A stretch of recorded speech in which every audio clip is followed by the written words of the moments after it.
Hello Scorpio, welcome dito sa iyong March 8 to 14 reading, second week ng March, or kung kailan mo ito mapanood.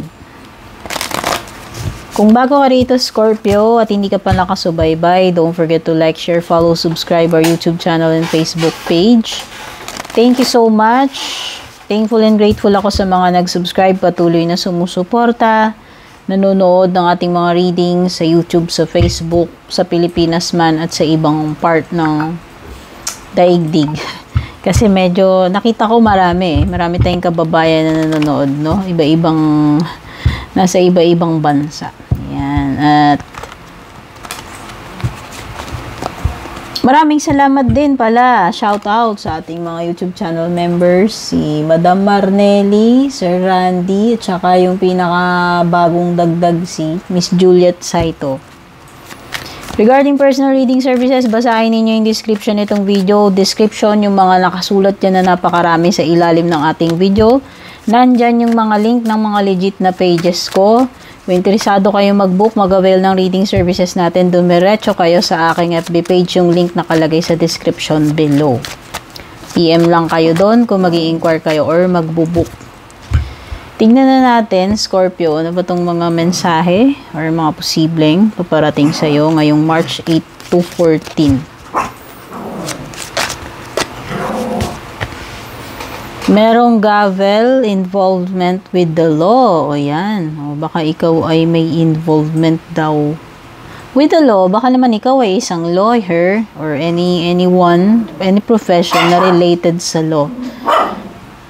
Law and order. Ayan. Pwedeng police, militar, sa legal, sa korte, ayan. Yung mga ganyan. Judge, or sa city hall, no, hindi ko alam eh. Basta meron ditong something that involves yung mga legal or batas-batas. Okay? Whether itong mga batas-batas na ito, may kinalaman talaga literal dun sa mga, o baka naman ikaw ay politician, ayan. Basta anything na meron kinalaman sa law and order, ayan, yung mga ganyang klaseng trabaho. Or, kung meron kang involvement na like mga kaso-kaso, ayan, mga legal entanglements, no? Ayan, pwedeng ganyan. So, mag-ingat, no? You are on the right path regarding some aspect of your life, Scorpio. Ayan yung arrow. Ibig sabihin, tama yung path na tinatahak mo sa ngayon. Ang importante lang is yung consistency. Ibig sabihin, yung mag-i-stay ka dyan sa ginagawa mo, yung commitment. Yun yung importante para ma-hit mo yung bullseye ng arrow. Diba? Kumbaga, nandun ka na sa tamang path, huwag ka nang liliko-liko. No? Dire-diretso lang. Yan. Consistency yung importante, and commitment. Tuloy-tuloy lang, ayan, tuloy-tuloy, dire-diretso lang. Waiting for news, package, or letter. Baka dumating ngayong March 8 to 14, kung ano man itong hinihintay mo. News man yan, package, or letter, or kung ano-ano pang mga hinihintay, inaabang-abangan mo na darating, supposed to be, no? Baka ma-receive mo na yan this week or sa next 7 days. Strong emotion, passionate love or hate, Scorpio. Either ikaw ito, nakakaranas ka ng ganyan or makaka-receive ka ng ganyang treatment sa mga taong nakakadeal mo. Love or hate, ha? Matinding emotion. Either love or hate, yung tutupo ka yan. Pag sinabing ganyan, pwedeng kung ikaw ang nakakaramdam, kakainin ka rin ito, tutupukin ka rin itong sarili mong emosyon. Okay? Kaya iwasan ng mga ganyan. Kung ikaw yung nakakaramdam ng ganyan. Pero kung halimbawa, yan yung mararanasan mo, galing sa iba, ayan, ay hindi lang natin alam. Either ikaw yung makakaranas, ikaw yung makakaramdam niyan, or ikaw yung makaka-receive ng ganyang treatment. Ano? Dealing, or ano, yan, pwedeng ikaw dealing with ganyan. Affairs with your family. O, pwedeng may mga importanteng ganap na may kinalaman sa pamilya. O, pwedeng mga reunion yan, pwedeng mga kasal-kasal.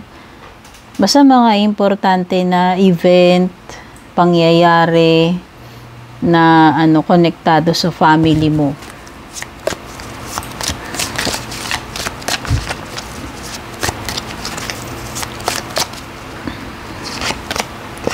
Butterfly, a change for the better. Saan mo na? May magandang mangyayari sa iyo, magandang pagbabago. Itong March 8-14. Butterfly kasi, syempre 'di ba, ang butterfly from caterpillar naging butterfly siya. So ang ganda nung pagbabago. Yung transformation niya, nag-level up siya, 'di ba? From a caterpillar, naging ano siya, yung magandang butterfly na nakakalipad na. Oh, pwedeng pag-angat yan, no? Improvement ng kabuhayan mo, level up ng career, or kung ano man na magandang pagbabago para sa iyo. Uy, meron talaga mga gathering involving family. Ayan, oh. May mga importanteng okasyon. Pwedeng mga reunion nga or mga importanteng okasyon na gaganapin na nakasama yung pamilya. Ayan. Pwedeng gaganapin sa bahay or kung saan man, pero yun nga, family affair siya. Family affair. Ayan. Baka may ikakasal sa inyo.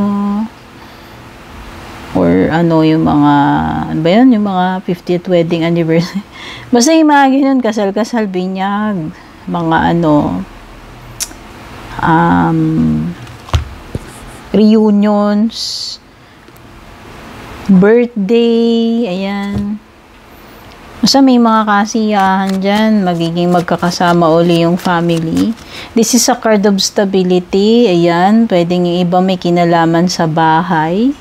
So, anything na kaganapan na related sa bahay, sa family, achievement, completion, pwedeng ganun din, no? Kasi yan, parang nabuo yung pundasyon, naging kompleto. So, pwedeng may natapos na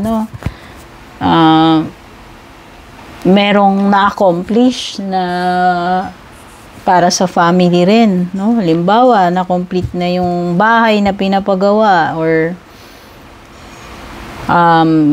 isang anak na lang yung hindi na ikakasal, tapos na-kumpleto na, nakasal na lahat. Ayan. Or napagtapos na hanggang yung pinakabunso. Basta meron mga something dito na or pwedeng mga reunion lang. Halimbawa, mga loved ones na na nasa abroad na umuwi sa Pilipinas. Yan.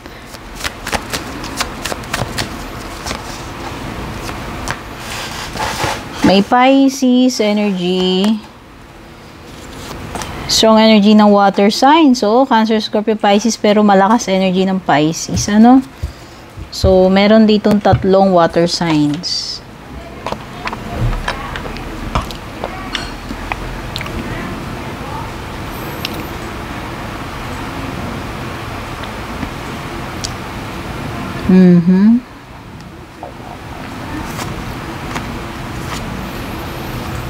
Okay, so wala kang card ng success dito. Nakikita ko lang dito is 6 of Wands in reverse.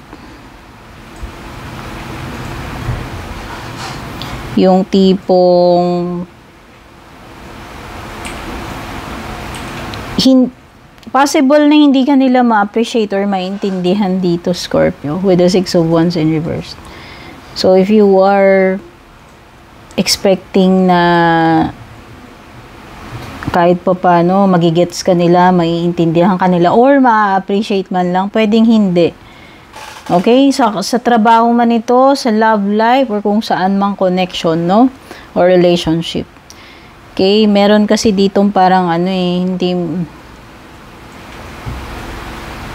hindi ka nila na-appreciate or hindi nila deserve yung attention mo. Ayan ha, parang may ganyang energy din pumasok sa isip ko. Either hindi ka nila na-appreciate or ikaw may mga bagay na hindi deserve ng attention mong pag-aksayahan ng panahon or energy, no? Ayan. Merong parang some kind of rejection or parang tipong hindi pinapansin. Yan, may ganyan ako napipick up.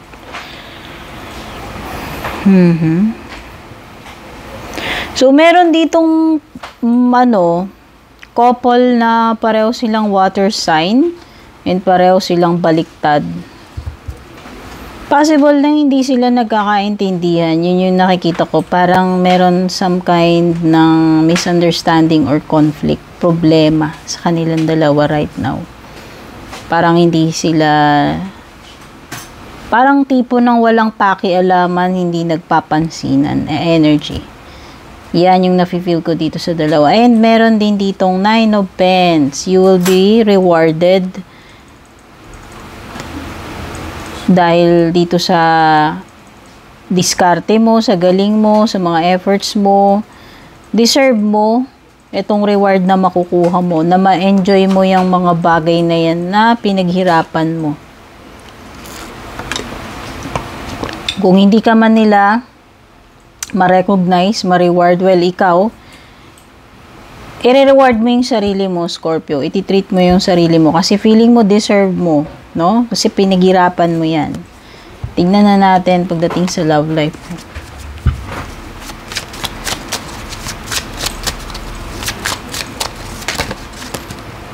New chapter. Yung iba sa inyo, papasok sa panibagong commitment or may panibagong kakilala, magsisimula ng panibagong love story.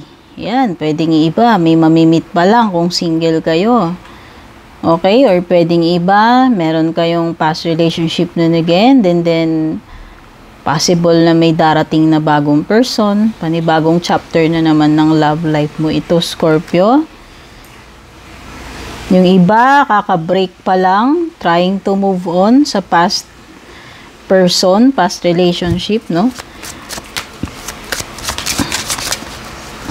Kumbaga, nasa pa lang, nandun pa lang sa healing process or moving on process yung iba sa inyo rito. Okay. So, yung iba nahihirapang mag-move on. Parang baka wala pang closure or hindi nagkaroon ng pagkakapatawaran.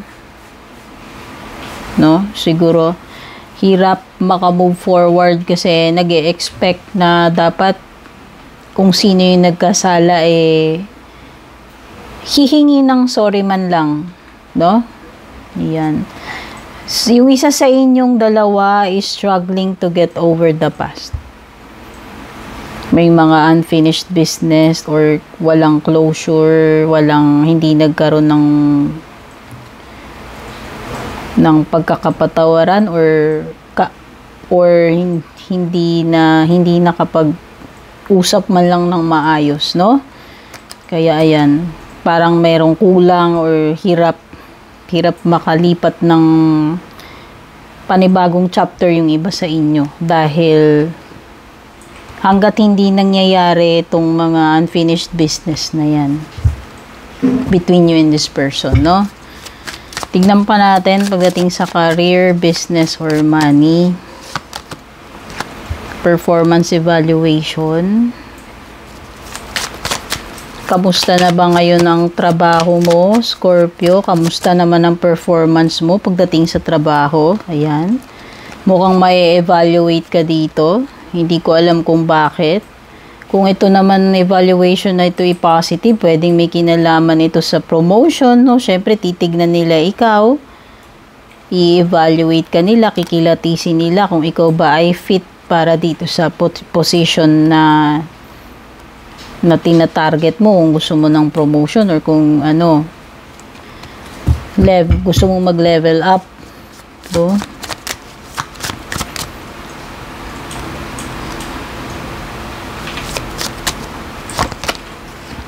overtime.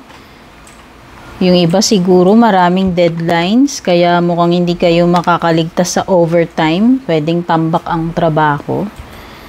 Ayan. O baka yung iba sa inyo late na nakakauwi. Sa dami ng ng mga deadlines. Sa dami ng kailangan tapusin. Sa opisina or sa trabaho kung saan man yan. Okay? Tignan na natin yung so, magiging very busy, tambak trabaho, daming deadlines ngayong March 8 to 14 para sa inyo, Scorpio. So, importante naman yan sa overtime, kung paid naman yan, no? Lalo na kung double pay sa holiday. So, marami kang kukubrahin, yun nga lang, wala kang masyadong pahinga, no? Kasi nga, ang daming trabaho, ang daming deadline. Miracle, may a miracle come to you. Pwede ba naghihintay kayo ng milagro sa inyong sitwasyon? Baka kayo ay dumadaan sa crisis or meron kayong matinding challenge na nararanasan, kaya you are hoping, praying for a miracle na darating sa inyo. Okay, malay nyo naman na ipagkaloob sa inyo yan, magkaroon ng milagro, magkaroon ng assistance. Kasi lalo na kung ikaw ay malakas yung faith mo, yung devotion mo, bukod sa nagpe-pray ka, ginagawa mo yung lahat, malay mo naman, di ba? Huwag ka lang mawawalan ng pag-asa at ng faith kay God, no? Nangyayari talaga, minsan may mga, there is always a rainbow after the rain. Ayan yung rainbow. So, possible, diba, na makareceive ka ng miracle or tulong, grasya, assistance from the heaven. Kung kinakailangan mo, no? Siyempre, hindi tayo lang sa dasal. Siyempre, maganda na partnerin mo yon. Kumbaga, ginagawa mo yung dapat mong gawin para doon sa kalagayan mo, sa sitwasyon mo, at the same time, nagdadasal ka and meron kang matinding faith. Yun yung magandang kombinasyon. Dream. May your imagination run free. Some of you, mina-manifest ninyo itong mga dreams ninyo, no? Or hindi kayo, yun nga, gumagawa talaga kayo ng way na ma-achieve ninyo yung pangarap ninyo, itong dream ninyo, kung ano man yan. And at the same time, hindi kayo nawawalan ng pag-asa, nagdadasal kayo, ganun kalakas yung faith ninyo, na balang araw, baka sakaling magmilagro, makareceive kayo ng miracle na matupad itong dream ninyo. Sabi ko nga kanina, diba, wala namang imposible, wala namang makakapagsabi sa atin yan. Si God lang naman lagi nakakaalam. Ang importante, ginagawa natin yung part natin, and at the same time, hindi tayo nawawala ng communication sa Kanya, no? And naniniwala tayo sa mga biyaya, divine assistance, and miracles. Yun. Together, may you be connected. Pwedeng iba sa inyo, you are praying for yung reconciliation, yung mabubuo yung family, ayan. Kasi meron ditong binabanggit na may you be connected together again. Pwedeng yung iba, yun yung hinuhope ninyo, pangarap ninyo, pinagdarasal ninyo na kung sakasakali mabibigyan kayo ng milagro, yung mabuo kayo. As a family or as magjowa, hindi ko alam yung tipong magiging magkakasama-sama uli or mabubuo. Ayan May you be connected. So, huwag ka mawala ng faith. Importante yung faith. Kahit na ano pang sabihin ng iba. Bakit?